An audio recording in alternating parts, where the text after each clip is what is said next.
Hi, it's Kelly, and I just want to give you another Yoni-qi conversation about how to handle these um, opportunities, these diagnoses, whatever you want to call them.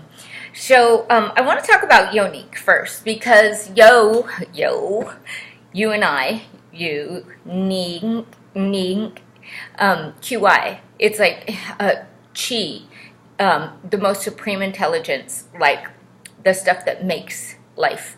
So we're tapping into that type of energy when we're saying Yoni-qi. So the unique information and the unique way of navigating through any sort of situation, whether it's a life-threatening illness. But I'm talking directly today to those of us that do have these symptoms that can literally terrify a person unless you discipline your mind and you be the director of the way this goes instead of the reactor.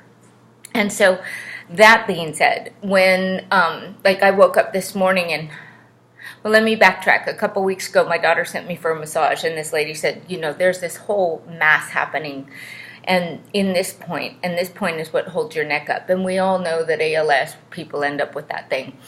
And I started really losing use of this hand when I was visiting in Hawaii. There's a bunch of mold in the house, and all the traveling back and forth, it's just really hard on me. And meanwhile, so I'm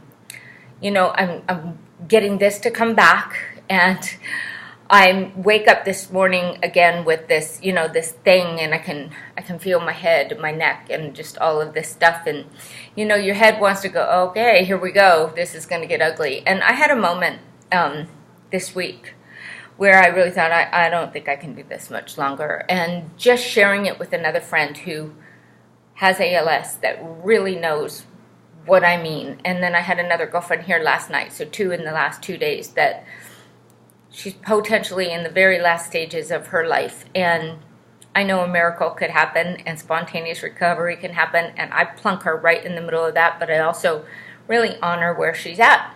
And this could be her last days, weeks, months, or years on the planet, but that could be the case for all of us. And so that keeps it a little neutral. But also when you really know in your heart of hearts, like something that's happening with your neurons, your nervous system, your movements, your neurological system, cancer, whatever, that's offering you this chance to experience these horror show type symptoms with a potential of a horror show outcome. And most of us have experienced a lot of horror show before we have a label. So it's pretty hard to say that that's not happening. But underneath all of that,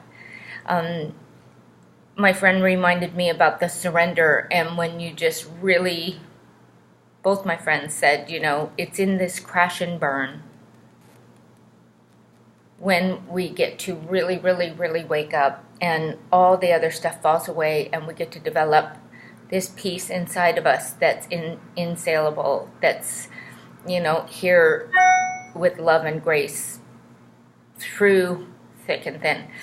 So I just wanted to say that I do feel like giving up every once in a while. I very rarely let that take my mind and ripple into my world. It will destroy my cells as fast as a smile can heal them. And I really practice, focusing on this, putting what I want in the future, which is a healthy perspective and a potential for healing in life, even if I'm going to drop the body. And so, but I do want to say that it's not,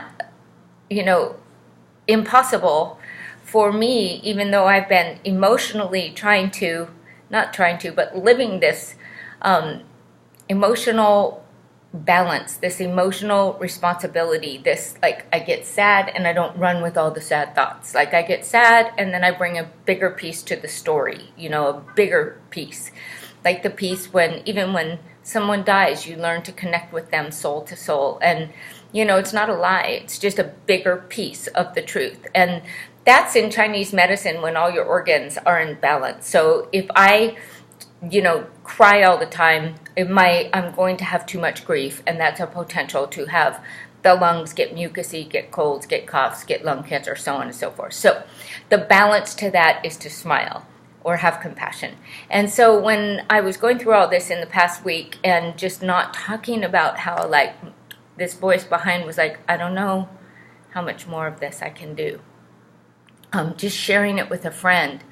And then cleared that, and then it gave me a chance to really look at what am I doing.